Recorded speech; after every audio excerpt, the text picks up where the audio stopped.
Le message que vous allez entendre est un témoignage vivant de la puissance restauratrice de Dieu. Si vous avez connu la chute, sachez que la grâce de Dieu est prête à vous relever. Écoutez avec foi. Praise the Lord. Nous prions ce soir dans le thème l'expérience biblique. Dans le livre de Psaume, chapitre 33, le verset du 8 à du 9, voici l'œil de l'Éternel est sur ceux qui le craignent, sur ceux qui espèrent en sa beauté, afin d'arracher leurs âmes à la mort et les faire vivre au milieu de la famine. En un thème clair, l'expérience concerne l'avenir.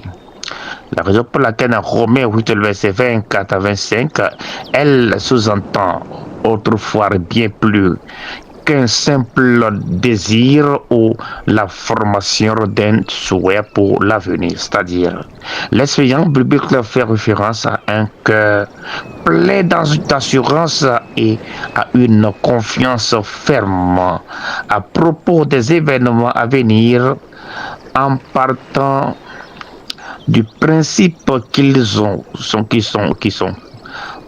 fondés sur les promesses et la révélation de Dieu. Autrement dit, l'expérience biblique est inséparablement liée à une ferme assurance. C'est la raison pour laquelle dans Romains 15, le verset 13, Romains 15, le verset 13, il est écrit il est aussi à noter que l'expérience constitue de manière où on ne peut plus clair quand il établir c'est-à-dire un parallèle entre la confiance et l'expérience, c'est-à-dire ne vous confiez pas au grand office de l'homme qui ne peut vous sauver, c'est-à-dire heureux celui et qui a pour secours le Dieu de Jacob, qui met son espoir à l'Éternel, son Dieu. C'est la raison pour laquelle dans Psaume 146, le verset 3, par conséquent, cette expérience concerne là que possède le croyant est une expérience qui ne trompe point. Bon, alors, dans Hébreux 6, du 9 à 20, l'expérience est donc comme une encre pour le croyant et c'est tout au long et c'est tout au long de la vie, c'est-à-dire d'une manière ou d'une autre, le fondement de l'expérience et de la confiance du croyant tire son origine de la nature même de Dieu, de Jésus-Christ et de la parole de Dieu.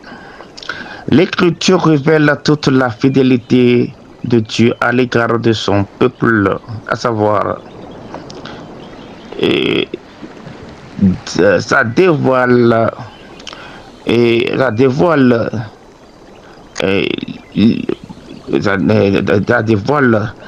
du genre duquel David, par exemple, a fait face lorsqu'il s'est senti menacé. Alors, il a fallu à ce qu'après avoir réfléchi à ce que Dieu avait fait pour lui dans le passé, il a été convaincu qu'il le délivrerait encore. Alors, aujourd'hui, nous serons délivrés en toi, se confier nos pères. Ils se confièrent et tu les délivrais. Alors, dans Psaume 22, 5, le pouvoir miraculeux que le Créateur a manifesté en faveur de son peuple fidèle est déjà à l'œuvre lors de les autres, à savoir la conquête de Canaan et à travers le miracle de Jésus-Christ, c'est-à-dire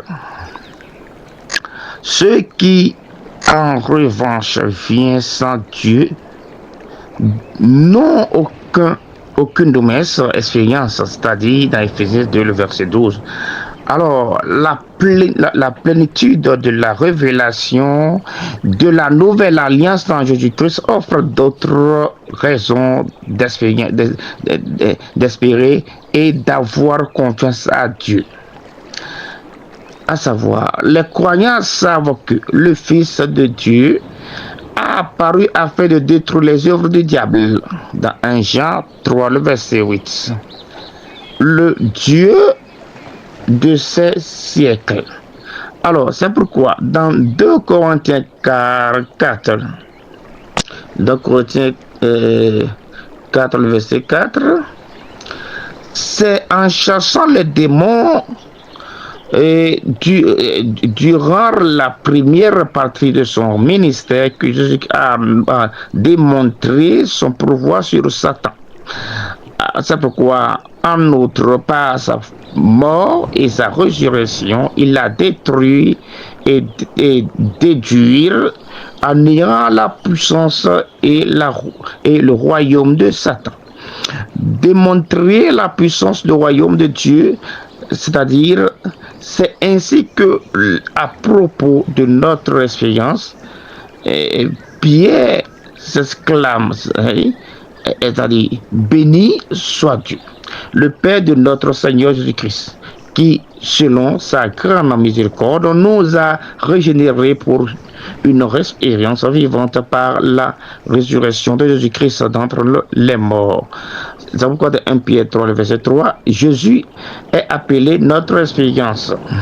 C'est pourquoi nous devons toutefois donc espérer en lui à travers la puissance de l'Esprit Saint. Alors, le troisième fondement de l'expérience biblique est quoi? La parole de Dieu.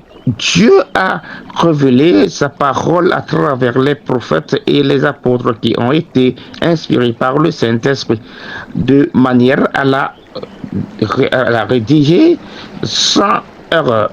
Donc, raison pour laquelle, étant donné que sa parole subsiste dans les cieux, nous devons toutefois espérer en lui. C'est pourquoi, en fait, tout ce que nous savons à propos de Dieu et de Jésus-Christ, que Jésus-Christ nous est révélé dans l'Écriture qui est infaillible. Alors, dans le Psaume 30, le verset 16 à 17, sur les biens matériels ou sur les richesses, le croyant doit plutôt mettre sa confiance en Dieu et son Fils Jésus-Christ et en sa parole. Mais qu'est-ce que cette expérience implique? Nous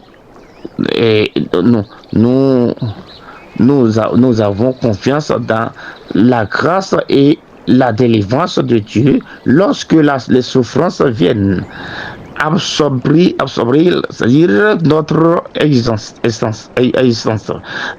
Espérons que le jour viendra où la terre ne sera plus soumise à la corruption et qu'alors la résurrection des corps aura lieu. Ainsi, les souffrances terrestres prendront fin. Dans Romains 18. Nous espérons qu'un jour, notre salut se réalisera pleinement. Alors, la raison pour laquelle, étant donné toutes les promesses merveilleuse, du moins, ce que Dieu réserve à ceux qui espèrent en lui et en son Fils. Pierre nous conseille vivement d'être toujours prêt à nous défendre. Avec cet aspect, et nous devons toutefois demander la grâce de l'Esprit qui constituera notre secours dans notre vie, au nom de Jésus-Christ de Nazareth. Amen. Dieu ne restaure jamais à moitié. Il renouvelle, transforme et propulse. Si ce message vous a édifié, abonnez-vous laissez un commentaire et partagez autour de vous. Votre saison de restauration commence maintenant.